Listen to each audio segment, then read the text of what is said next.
Assalamu alaikum wa rahmatullahi wa barakatuh. Today's frequently asked question is about the choice.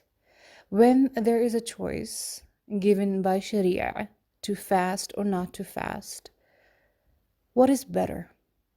What is better to choose? Is it better to fast or not to fast? Well, whoever has deeply studied the fiqh of fasting would have found that Allah subhanahu wa ta'ala prescribed it to be done in an easy manner, to have an easy attitude towards it, not to take it as a burden, not to put oneself in hardship, let alone harm. And this is what is beloved to Allah. As He says in Surah Al-Baqarah, يُرِيدُ اللَّهُ بِكُمُ الْيُسْرَ وَلَا يُرِيدُ بِكُمُ الْعُسْرَ. Allah intends for you ease and does not intend for you hardship. Now, as I mentioned before, there are three situations. If a person finds fasting hard, very hard, harmful also, then if there's this fear of harm, it is haram for this person to fast. And there's no difference of opinion on this. And anyone who, despite of the fear of harm and the extreme hardship, fasts, like for instance during traveling, then there's a hadith of Rasulullah they need to keep in mind. For instance, as was reported by Al-Bukhari and Muslim both, Rasulullah said concerning a traveler who fasted even though it was very difficult, he said, it is not a righteousness to fast when traveling. Yani when it is difficult, very difficult. And another hadith that I had mentioned earlier, the Sahaba, some of them, when they were fasting on a journey, despite of the hardship, as reported by Muslim, Rasulullah said, these are the disobedient ones. Those are the disobedient ones. Imam Nawawi rahimahullah said that basically what is understood from these ahadith is that this is about those who would be or could be harmed by fasting. So if a person refuses to break their fast when they should be, or insists on fasting when they shouldn't be, they're mistaken to believe that by doing it, they're being more righteous and they're doing something virtuous.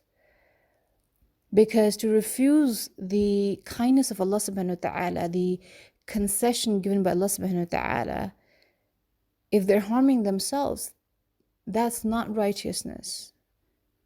They may be even accountable for it. And they need to remember the words of Allah subhanahu wa ta'ala in Surah An-Nisa, where Allah subhanahu wa ta'ala has told us, وَلَا تَقْتُلُوا أَنفُسَكُمْ, and do not kill yourselves.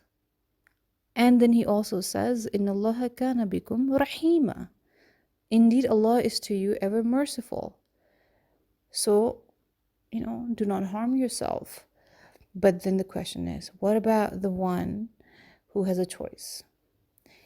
He is not going to be harmed definitely, nor is there a major fear of this person, high probability this person will be harmed.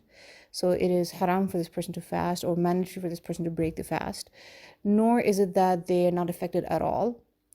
If a person finds it difficult, it's not extremely difficult, but it's difficult, they are going to be affected.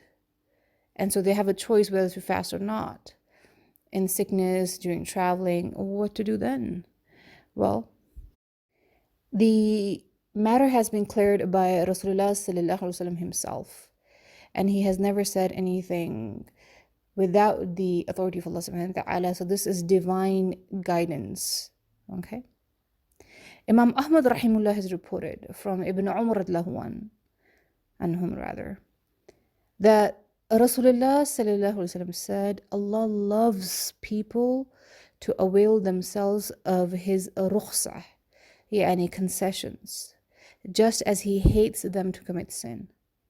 In another version, as he loves his commands to be obeyed.